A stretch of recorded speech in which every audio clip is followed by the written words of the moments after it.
A steel rod had pierced through his head, yet he seemed to feel nothing. Not only could he analyze his condition, but he even attempted to turn his head. Captain Bobby snapped a photo and displayed it. When Chim, a firefighter, saw the image, he was utterly shocked. He couldn't understand why he was still alive, or why there was no pain. Moments earlier, Chim had been driving, nearly crashing into a roadside barrier. The car spun out of control, stopping abruptly without major danger, but the truck behind couldn't brake in time. In that instant, Chim's situation turned critical. The steel rod had passed through a spot where there were no nerve receptors, explaining the absence of pain, but other parts of his body had gone into shock. Without proper intervention, Chim could have died on the spot. He would have had to be taken to the hospital with the vehicle. After hours of emergency surgery, the steel rebar was finally removed. Chim suffered massive hemorrhaging, slipping into a coma with an uncertain future. When Bobby informed Chim's girlfriend, when she learned that Chim might become a vegetable, she resolutely refused to visit him. Bobby had no choice but to leave. Eventually, Bobby, Hen, and Buck all visited Chimney during his recovery. The woman on the operating table suddenly sat up, and half her face slid off. My face is off!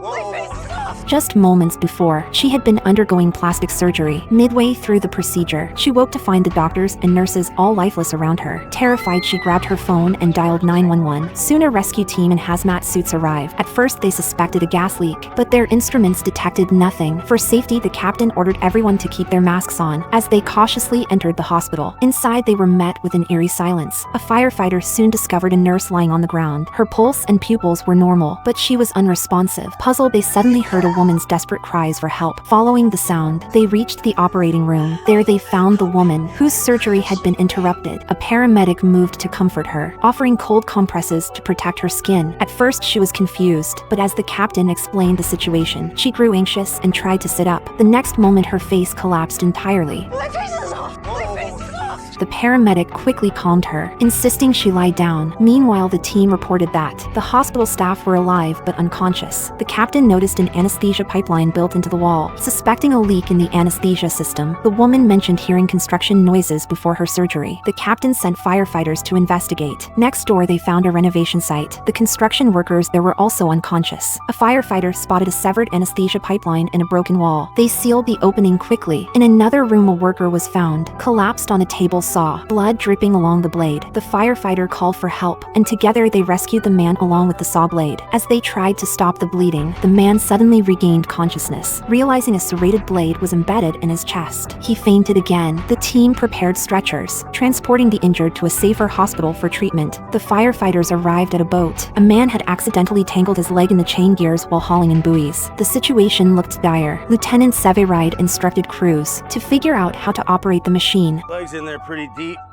heavy bleeding, femoral artery likely. Hey bud, what's your name? He's in shock. Get a tourniquet ready. Disassembling it would take too long, so Severide ordered crews to try putting the motor in reverse. All right, crews, when you're ready. Nice and slow. Crews began moving the ropes, but suddenly Severide's glove got caught in the mechanism. Crews warned they'd need to disassemble the machine, but Severide insisted they had no time. He urged crews to keep working. Moving. Finally, Severide's hand was pulled free, and the man's leg was safely rescued.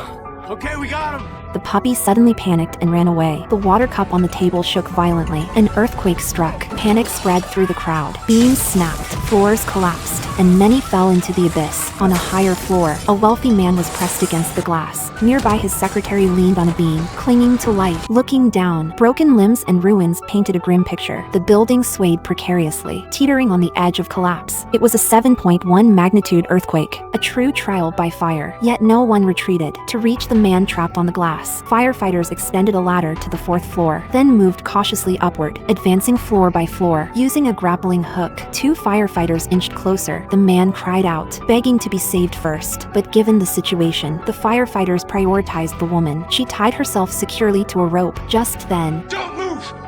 Don't breathe. cracks spread across the glass like a spider web. It was about to give way. Suddenly an aftershock struck. The glass shattered instantly. The man fell. At the same time, the woman's rope snapped. In a split second, Eddie lunged forward, grabbing her hand. Her life was saved. Meanwhile, on the rubble-strewn first floor, a high school student's leg was trapped under a beam. There were two choices: call a doctor to amputate his leg, saving his life at the cost of his dream, or use airbags to lift the beam, risking the roof collapsing entirely. A basketball player with big dreams, the boy didn't hesitate. He chose to take the risk, refusing to give up his future. You ready, Jeff? Yes. But if things go wrong, leave me and save yourself. This is my choice to try this. Through teamwork and precision, the boy was successfully rescued. If it were you, would you choose life or your dream?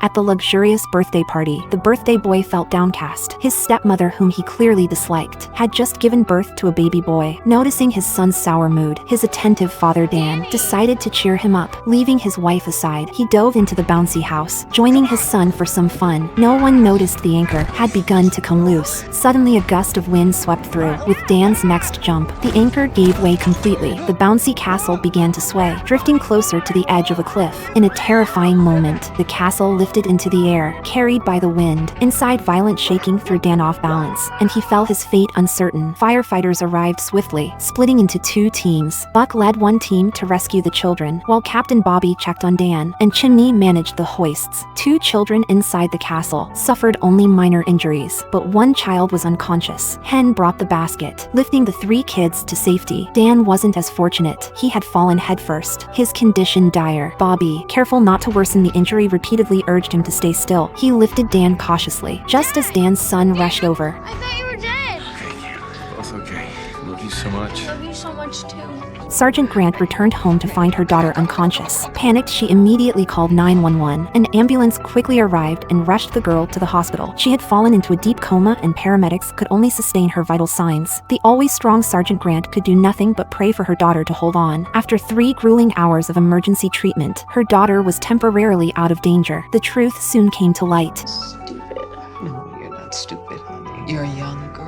Her daughter had unknowingly offended a classmate named Layla by talking to a boy Layla liked, which made Layla hold a grudge against her. Layla attacked her daily with vicious words. They kept saying, you're nothing and you're the worst and you should go kill yourself. Every word felt like a sharp sword piercing Grant's heart. She spent her days fiercely protecting the city, but couldn't shield her own child. Overwhelmed with pain and anger, she made a decision. She waited at the school gate and spotted Layla laughing and chatting with friends. Remembering her daughter lying helpless in the hospital bed, rage consumed her. Grant followed Layla home and stopped in front of a lavish mansion. She knew this family would be difficult to confront, but her anger couldn't be contained. She stormed into the house uninvited. Layla, far from intimidated, escalated her insults toward Grant's daughter. Fueled by fury, Sergeant Grant subdued her. Searching Layla's bag, she uncovered a packet of illegal substances. Even then, Layla remained defiant. You are in such trouble. My father's an attorney. Tax attorney. Layla was taken to the police station. Hours later, her enraged parents arrived accusing Sergeant Grant of abusing her authority. They demanded their daughter's release. Sergeant Grant stood her ground, insisting Layla face the consequences of her actions. It's Damon inside. He's really messed up, like he has rabies or something.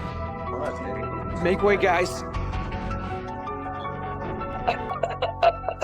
What was he doing before this happened? We just found him like this. No one knows.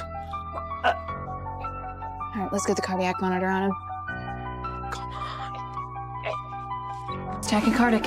Hey, if you guys know something, you gotta tell us. Tell us what happened now, or your friend could die. Aaron, tell him. It was just a dare. We were gonna post it on YouTube. We didn't think drinking a bottle would hurt him. It wasn't alcohol. It was soy sauce. This much.